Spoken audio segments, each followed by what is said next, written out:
फेर दिया है। इस प्रकार की उलाना गोपियां उद्धव को दे रही है इस पद में। अब जो हम तीसरे नंबर का पद पढ़ेंगे उसमें हारिल पक्षी का वर्णन किया गया है। तो मैं आपको सबसे पहले हारिल पक्षी के बारे में बता दूं। यह भी जाने, ये आपको वेरी इंपॉर्टेंट है, इसको लर्न भी करना है। तो इसमें हारिल पक्षी के बारे में बताया। हारिल एक पक्षी है, देखिए यह पीली टांगों वाला हारिल जो पक्षी है, इसकी टांगे पीली है और हरे रंग का एक कबूतर की जाति का, कबूतर नहीं है लेकिन कबूतर की जाति का पक्षी है। कहने का मतलब कबूतर के जैसा दिखता है यह हारिल पक्षी, जिसे हरियल, हारित ये संस्कृत के शब्द है, और कॉमन ग्रीन पीजन ये अंग्रेजी में कहा जाता है। इस हारिल पक्षी को संस्कृत में हरियल, हारित और अंग्रेजी में इसको कॉमन ग्रीन पीजन कहा जाता है। यह पक्षी भारत में घने पेड़ों वाले क्षेत्रों में पाया जाता है। हारिल की लकड़ी लोक मुहावरे के रूप में प्रचलित है, यानी हारिल की लकड़ी एक मुहावरा है और ये लोगों में बहुत ही प्रचलित है। यहाँ पर हारिल जो पक्षी है उसकी एक विशेषता ये है कि हारिल जो एक पक्षी ये अपने पंजों में हमेशा एक लकड़ी पकड़े रहता है, वह उसे कभी भी नहीं छोड़ता है, उड़ता है तो भी उसे नहीं छोड़ता है। ये इस पक्षी की विशेषता है। तो इसलिए मैं थर्ड नंबर वाले पद में अभी जो पढ़ा रही हूँ उसमें हारिल पक्षी का वर्णन है, इसलिए मैंने आपको पहले हारिल पक्षी के बारे में बता दिया। अब देखिए हमारे इसका संदर्भ आपका वही रहेगा। इस प्रसंग में यह है कि गोपियां जो श्री कृष्ण के प्रति उनका जो अनन्य प्रेम है उसका हृदय को छू जाने वाला वर्णन किया गया है। इसका ये प्रसंग है। हमारे हरि हारिल की लकड़ी, अब गोपियां उद्धव को कह रही है, हरि यहाँ पे श्री कृष्ण के लिए कहा गया है और इसमें रूपक अलंकार का प्रयोग हुआ है, क्योंकि यहाँ पे उनके श्री कृष्ण को हारिल की लकड़ी का रूप बताया, मतलब हारिल की लकड़ी की तरह बताया है। तो देखिए गोपियां कहती है कि हे उद्धव, आपने जो ये हमें ज्ञान उपदेश तो दे दिया है, लेकिन हमारा जो मन है वो श्री कृष्ण से विमुख, मतलब उनके श्री कृष्ण की तरफ से हटाने की कोशिश मत करो। तुमने जो ये ज्ञान उपदेश दिया है ये तो ठीक है, पर इस ज्ञान उपदेश के माध्यम से तुम हमारे मन को श्री कृष्ण की तरफ से नहीं हटा सकते, विमुख नहीं कर सकते, क्योंकि हमारे लिए हमारे जो ये हरि है श्री कृष्ण, ये हारिल की पक्षी की लकड़ी के समान है। हारिल जो पक्षी उसके पाँव में जो लकड़ी है उसके समान है। जैसे हारिल कभी भी लकड़ी नहीं छोड़ता किसी भी परिस्थिति में, ऐसा ही हमारा हाल है। हम किसी भी परिस्थिति में श्री कृष्ण को नहीं छोड़ सकते हैं। जैसे हारिल अपने पंजों में लकड़ी को हर समय पकड़े रहता है, उसी प्रकार हम श्री कृष्ण को हमारे मन से पल भर भी अलग नहीं कर सकते हैं। मन, क्रम, वचन, नंद नंदन उर, यह दृढ़ पकड़ी करी पकड़ी। यहाँ पे नंद नंदन श्री कृष्ण के लिए आया है, क्रम यानी कर्म। गोपियां कहती है कि हमने मन, कर्म, वचन से नंद के पुत्र श्री कृष्ण को हृदय में, और यानी हृदय में दृढ़ता पूर्वक यानी बड़ी कसकर पकड़ रखा है, अर्थात बसा रखा है। जागत सोवत स्वप्न दिवस नीति निसी, दिवस निसी यानी दिन रात, काना काना जकरी, जक यानी रटना, और यहाँ काना काना में पुनरुक्ति प्रकाश अलंकार है। गोपियां कहती है कि जागते, सोते, सपनों में, दिन रात हमारे मुख से काना काना की रट निकलती रहती है, मतलब हम काना काना की माला फेरती रहती हैं।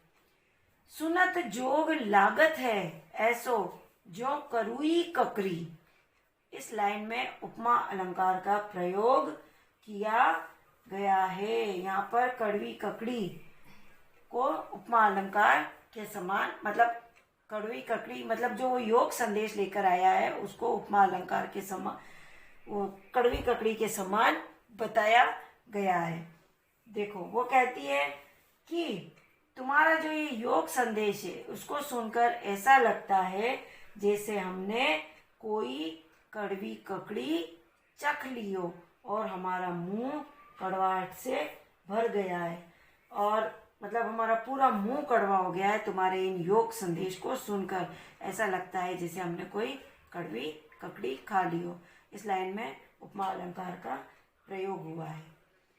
सूतो व्याधि, व्याधि यानी रोग, रोग यानी बीमारी, हमको ले आए, देखी सुनी न करी। वे कहती है कि हे उद्धव, तुम्हारा ये योग संदेश सुनकर हमें ऐसा लगता है कि तुम हमारे लिए ये कौन सा रोग लेकर आ गए हो। योग संदेश को उन्होंने एक रोग कह दिया कि तुम हमारे लिए कौन सा रोग लेकर आए गए हो।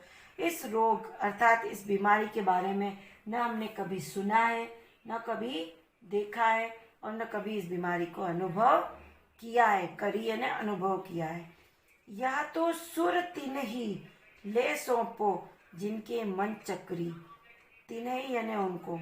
गोपिया कहती है ये रोग या ये योग संदेश तो तुम उन लोगों को ले जाकर सुनाओ या उन लोगों को सौंप दो जिनके मन चक्री के समान घूमते, चलायमान है, जो स्थिर नहीं है। उन लोगों को जाकर सौंप दो। हमारा मन तो स्थिर है श्री कृष्ण के प्रेम में। अब इनका देखिए 4 नंबर का पद। इस पद में गोपियां श्री कृष्ण के प्रति अपने विरह जनित क्रोध को प्रकट कर रही है, मतलब जो श्री कृष्ण से दूर है उस क्रोध को प्रकट करते हुए कहती है कि हरि है राजनीति पढ़ आए। हरि यानी श्री कृष्ण। गोपियां उद्धव से कहती है कि हो उद्धव, हमें लगता है कि जो हमारे श्री कृष्ण है उन्होंने राजनीति पढ़ ली है, मतलब राजा का धर्म या कर्तव्य क्या होता है ये उन्होंने पढ़ लिया है। उनके व्यवहार में राजनीतिज्ञों जैसा छल कपट झलक रहा है। श्री कृष्ण आ नहीं रहे, संदेश भेज रहे हैं और वो भी योग संदेश उद्धव के द्वारा, तो गोपियों को यही लग रहा है कि वो छल कपट कर रहे हैं, इसलिए उन्होंने उनको राजनीतिज्ञ जैसा छल कपट करने वाला बताया है। समूची बात कहत मधुकर के समाचार सब पाए। यहाँ पर मधुकर भौरा, और भौरा यहाँ पर उद्धव के लिए प्रयोग हुआ है। तुम्हारी बातें सुनकर या तुम्हारा समाचार सुनकर हमें सारी वास्तविकता पता चल गई है, मतलब हम सारी बात समझ गए। गोपियां कहती है कि तुम्हारी बातें सुनकर, तुम्हारे समाचार सुनकर हमें सारी वास्तविकता समझ में आ गई है। एक अति चतुर होते पहले ही अब गुरु ग्रंथ पढ़ाए। एक तो श्री कृष्ण पहले से ही बहुत चतुर और चालाक है। होते यानी थे, कि श्री कृष्ण एक तो पहले से ही बहुत चतुर और चालाक थे, और अब उन्होंने अब वो और अधिक बुद्धिमान हो गए हैं। ऐसा लगता है कि उन्होंने बड़े बड़े मतलब प्रेम ग्रंथ, मतलब उन्होंने बड़े बड़े ग्रंथों का अध्ययन कर लिया है। अब गुरु ग्रंथ पढ़ाए, अब वे हमें गुरु ग्रंथ पढ़ा रहे हैं, मतलब बड़े बड़े उपासक उन्होंने योग संदेश भिजवाया है। बड़ी बुद्धि जानी जो उनकी योग संदेश पढ़ाए। अब वो बहुत ज्यादा बुद्धिमान हो गए हैं। इसी से सिद्ध हो रहा है कि वे हमें प्रेम की बजाय योग संदेश भिजवा रहे हैं। श्री कृष्ण बहुत बुद्धिमान हो गए हैं, जो प्रेम संदेश भिजवाने की जगह योग संदेश भिजवा रहे हैं। उदो भले लोग आगे पहले के पर हित डोलत धाये। पहले यानी पुराने जमाने के, पहले के लोग। वे कहती है कि हे उद्धव, पुराने समय के भले आदमी जो दूसरों की भलाई के लिए भागे फिरा करते थे और अब हमारा अहित फिरा करते थे और आप हमारा अहित करने को मथुरा से यहाँ दौड़े आए हैं।